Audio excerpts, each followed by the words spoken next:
Pois bem, cá estamos novamente para tratar de mais um assunto polêmico. Por isso, use a lógica, mas principalmente raciocine mais uma vez junto comigo. Na leitura do livro de Eclesiastes, no capítulo 12, no versículo 7, está escrito: "E o pó retorna à terra tal como era. Porém, o espírito retorna para junto de Deus que o deu."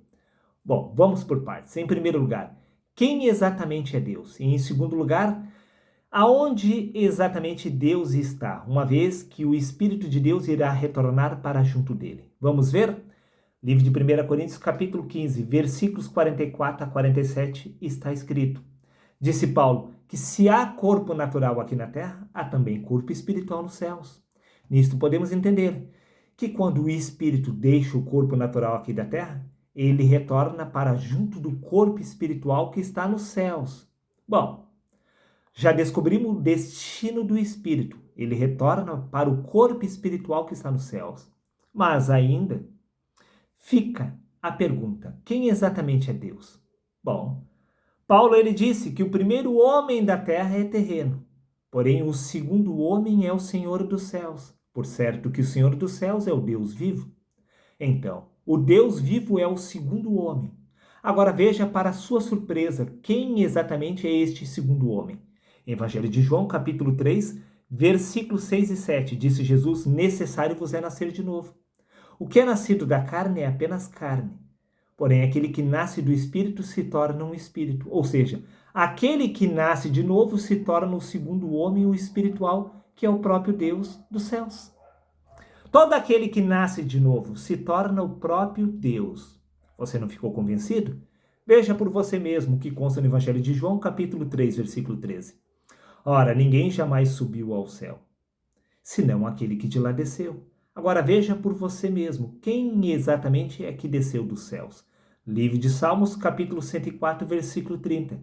"Envias o teu Espírito, então são criados." Ou seja, quando Deus envia o Espírito dele, então o Espírito de Deus encarna aqui na terra. E quando o Espírito de Deus encarna aqui na terra, ele se torna uma alma viva.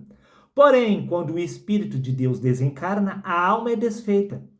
E o pó volta ao pó e o Espírito retorna a Deus. Isso significa que você é o próprio Espírito de Deus que está tendo uma experiência inconsciente através do corpo. Pois quando o Espírito de Deus encarnou, ele perdeu a sua autoidentidade espiritual através do corpo. Por isso você não é capaz de se recordar do lugar da onde primeiro você saiu. Entenda, meu amigo. Da mesma forma que há corpo natural aqui na terra, há também corpo espiritual nos céus. Assim como existe corpo aqui na terra, assim como você tem um corpo quando você deita na cama, da mesma forma você passa a adquirir um novo corpo dentro do sonho. Porém, quando o corpo dentro do sonho é desfeito, o seu espírito desperta na cama.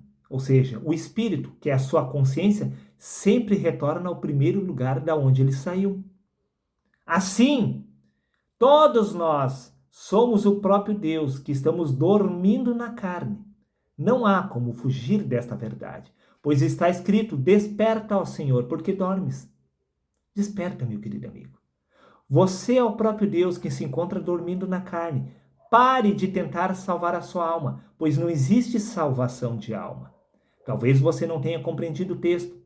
No Evangelho de João, capítulo 3, versículo 13, está escrito: "Ora, ninguém jamais subiu ao céu, senão aquele que de lá desceu. Quem desceu dos céus foi o Espírito. Por isso, somente o Espírito é que retorna aos céus, não a alma." Não existe salvação de alma, pois a alma é desfeita quando o pó retorna ao pó. Quando o pó retorna ao pó, a alma é desfeita. Somente o Espírito é quem retorna aos céus. Mais uma vez, repito, é o Espírito de Deus que encarna aqui na terra. Quando ele encarna, ele se torna uma alma. Quando ele retorna aos céus, a alma é desfeita. Não existe salvação de almas. Ou seja, não há salvação da consciência da carne. Pois a consciência da carne milita contra o Espírito e o Espírito contra a carne. Como você poderia salvar exatamente o inimigo do Espírito, que é a consciência da carne? O homem do pecado, que é a consciência da carne, deve ser desfeita para poder o Espírito retornar ao lugar de onde primeiro saiu.